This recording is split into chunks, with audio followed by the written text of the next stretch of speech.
안녕하세요. 책 읽는 뮤즈입니다. 오늘 소개할 책은 절제의 성공학, 성공할 수밖에 없는 운명은 어떻게 만들어지는가?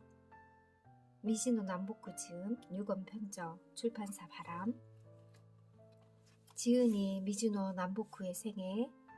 일본의 대사상가이자 운면학자인 미즈노 남보쿠는 어려서 부모를 잃고 대장장이를 하던 작은아버지 밑에서 키워졌습니다. 10세 때부터 술을 배우고 도박을 일삼으며 하루가 멀다고 싸움을 일으키다가 결국 18세 되던 해에 유흥비를 위해 도둑질을 해서 감옥에 가게 되었습니다. 반년 동안 감옥에 있으면서 남보쿠는 밖에서 보았던 사람들과 감옥에 들어오는 사람들이 꽤 많이 다르다는 사실을 발견했습니다. 감옥에서 죄인들을 관찰하던 남보쿠는 감옥에서 나오자마자 자기의 인생이 궁금해서 관상가를 찾아갔습니다. 1년 안에 칼에 맞아 죽을 상이니 이 길로 속히 절에 가서 출가하기를 청하시오. 이 말을 들은 남보쿠는 가까운 절에 가서 출가를 청했으나 주지스님은 스님이 되는 것은 아주 힘든 일이오. 앞으로 1년 동안 보리와 흰콩만으로 식사를 하고 다시 돌아오면 그때 받아주겠소라며 거절했습니다. 남보쿠는 바닷가에서 짐꾼으로 힘들게 일하면서 살기 위해 보리와 흰콩만 먹고 술도 끊고 버티었습니다. 어울리는 무리들이 난폭하여 종종 싸움이 일어났지만 작은 상처만 입을 뿐 생명에는 지장이 없었습니다. 1년을 무사히 넘기고 출가하기 위해 절로 향하던 그는 자신의 죽음을 예언했던 관상가에게 찾아갔습니다. 남보쿠를 알아본 관상가는 크게 놀라며 물었습니다. 완전히 상이 바뀌었소. 어떻게 큰 덕을 쌓았소? 아니면 사람의 목숨을 구했소? 생명을 구한 일은 없지만 스님의 말씀에 따라 보리와 흰 콩만 먹고 1년을 살았습니다. 식사를 절제한 것이 큰 음덕을 쌓았구려. 그것이 당신을 구했소. 관상가에게 죽음의 상이 없어졌다는 말을 듣고 남보쿠는 출가보다는 관상가가 되겠다는 결심을 하고 전국을 돌아다녔습니다. 남보쿠의 용모는 괴이하여 명성을 듣고 찾아오는 사람들도 실제로 그를 만나보고는 진짜인지 의심하였고 지방에 출장을 가도 가짜라고 봉변을 당하는 일이 적지 않았습니다. 그래서 자신의 용모를 묘사하는 아래와 같은 글을 각지에 내려보냈다고 합니다. 키는 작고 얼굴은 좀스럽다. 입은 작고 눈은 험하게 들어갔다. 이마는 좁고 눈썹은 거의 없다. 코는 낮고 광대뼈는 높게 나와 있다. 치아는 짧고 팔도 작다. 새끼손가락은 불에 탔으며 양팔뚝에 뜸자리가 있다. 남보쿠는 노년에 거대한 저택에 큰 창고만 7동이 되었으나 보리 1호반, 술 1호, 반찬 1탕, 1채에 간소한 식사를 하였고 쌀은 물론 쌀로 만든 떡도 먹지 않았다고 합니다. 시작하는 글, 모든 성공은 스스로 인생을 절제함으로써 완성됩니다. 작은 성취에 들떠 한눈을 파는 사람에게 성공은 달콤한 맛만 보여준 채 떠나갑니다. 지고와를 막론하고 무절제한 사람에게 성공은 뜬 구름일 뿐입니다. 혼신을 다해 한길을 가라. 왜 진정으로 성공하지 못하는 줄 아시오? 왜 마음 한구석이 허전한 줄 아시오? 언제나 작은 성공에 술과 고기를 즐기고 스스로 조그만 성취에 취하여 놀 줄을 알아도 진정으로 혼신을 다해 일할 마음은 없기 때문이요. 사람이 혼신을 다해 한 길로 가고자 하면 태산이라도 뚫을 수 있는 것이라오. 한 길을 추구하다 보면 성공하지 못할 일이 없소. 다 쓸데없이 시간을 낭비하고 스스로 노력하지 않기 때문에 성공하지 못한단 말이오. 잡기는 즐겁게 노는 도구일 뿐이다. 저는 잡기 예능에 내기를 하면 지는 법이 없습니다. 재산도 어느 정도 모았지만 아직 사람들의 인정을 받지 못하고 있습니다. 어떻게 해야 합니까?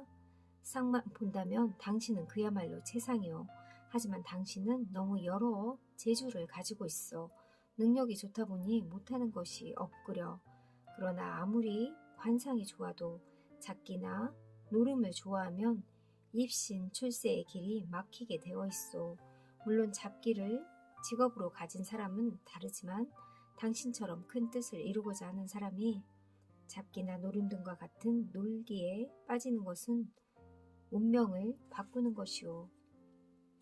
잠깐이라도 가슴에 품은 큰 뜻을 내려놓고 즐기면 소원하던 성취의 기운이 방향을 잃게 된다오. 가업이 내일 어떤 방향으로 나아갈지 궁리하시오. 항상 새벽에 일어나서 떠오르는 태양을 맞이해야 하며 부하가 있는 사람은 항상 아랫사람보다 먼저 일어나야 하오.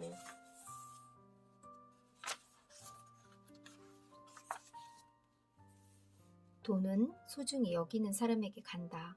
저는 돈을 많이 버는 편인데 모이질 않습니다. 제게 재물운이 없습니까? 당신은 돈을 소중하게 생각하지 않는구려. 돈을 소중하게 생각하지 않으면 가졌던 재산마저 흩어지게 되는 것이오. 돈을 모으고 싶다면 아주 적은 돈이라도 헛되게 사용해서는 안 돼오. 돈이 나갈 때는 마음속으로 다시 내게 돌아와서 오랫동안 머물기를 바라야 하오. 재물이 오래가는 사람은 다 재물을 아끼고 소중하게 생각하기 때문이라오.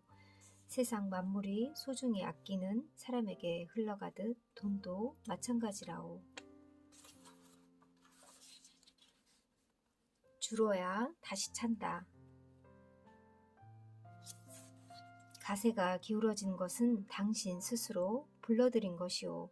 괜히 아랫사람 탓하지 말고 오직 만물을 낭비하지 않고 엄중히 절제하시오.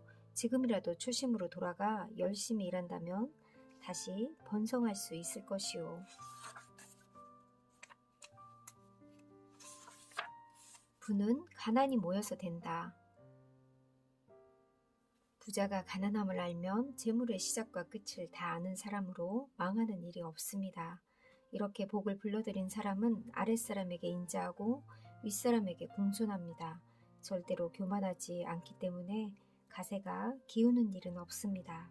혹시 아랫사람에게 음식을 베풀더라도 자신은 새끼 식사 외에는 먹지 않는 절제의 생활을 하면 지금보다 더 크게 가운을 일으키게 될 것입니다.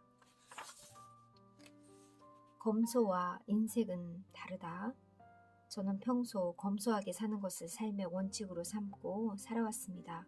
그런데 세상 사람들은 저보고 인색하다고 놀리며 시간이 갈수록 아랫사람들도 다스리기 힘들어집니다.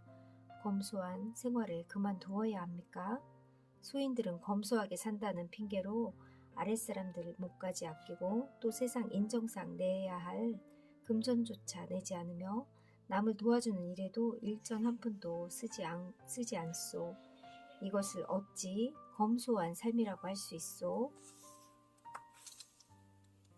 더 큰 사업을 하기 위해서는 이런 천지 만물의 이치를 깨닫고 스스로 모범을 보여 절제를 지키시오. 그래야만 위아래 구분 없이 서로 참다운 검약을 지켜 큰 뜻을 이룰 수 있소. 이와 같이 절제와 겸손을 지켜간다면 많은 사람들이 당신을 현인으로 울어보게 될 것이오.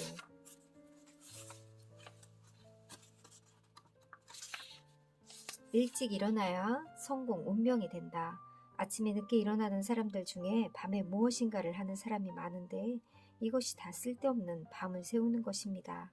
밤은 음의 시간이라 자야 하는데 깨어있고 태양이 뜬 양의 시간에는 자고 있으니 음양을 도적질하는 셈입니다. 자연의 이치에 어긋나는 생활을 하면 자연은 응당한 대가를 돌려주는 법입니다. 아침에 일어나서 태양의 기운을 받고 열심히 일하는 것이 운명을 개척하는 길입니다. 성공할 운명을 갖고 태어났더라도 아침에 일찍 일어나야 합니다. 이것은 기천을 막론하고 실행해야 합니다. 늦잠을 삼가고 일찍 일어나 직업에 전념하는 것이 곧 성공의 길입니다. 아침에 늦게 일어나면 가난해진다고 하시는데 저는 기술자라서 밤늦게까지 일할 때가 많습니다. 어쩔 수 없이 밤늦게까지 일하는 것도 안 좋은가요?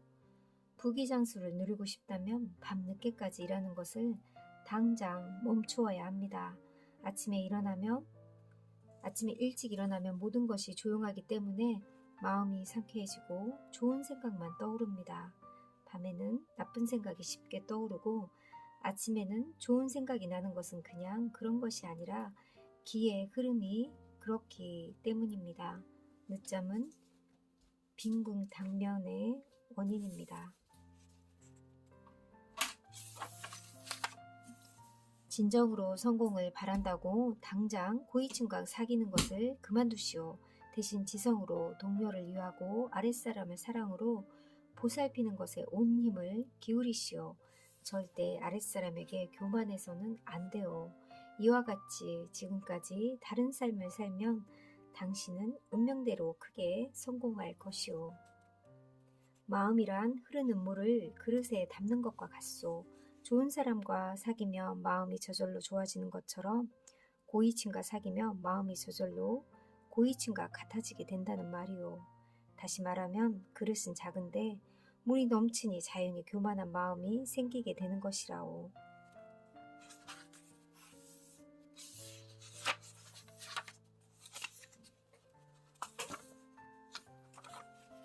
세상 만물은 다 돌고 돕니다. 쓰는 도구가 흙으로 만드는 것이 땅에 묻고 나무로 만든 것이라면 불에 태워 흙으로 돌려보내야 합니다.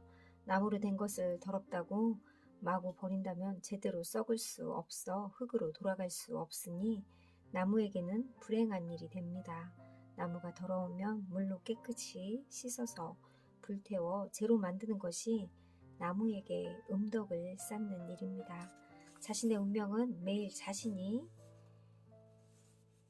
행동하는 바에 고스란히 나타납니다. 그렇기 때문에 매일 대하는 물, 불, 종이나 도구를 다루는 모습만 보더라도 스스로 자신의 운명을 예측해 볼 수 있습니다. 항상 가난한 이유, 아무 물건이나 함부로 낭비하고 물자가 귀한 것을 모르면 결국 그 화가 자신에게 돌아온다오. 지금처럼 낭비하면 앞으로 사람들에게 버림받는 것은 물론 세상 모든 것들에게서 버림받을 것이오. 사람만 소중히 여긴다고 성공을 이룰 수 있는 것이 아니오. 아무리 쓸모없이 보이는 것이라도 그것을 아끼고 귀하게 여기면 그것의 생명을 살리는 일이니 자연스럽게 운명을 개척하게 되는 것이오. 지금부터라도 사람과 만물에 대해 고귀한 섬김의 자세를 가진다면 반드시 당신도 섬김을 받을 것이오.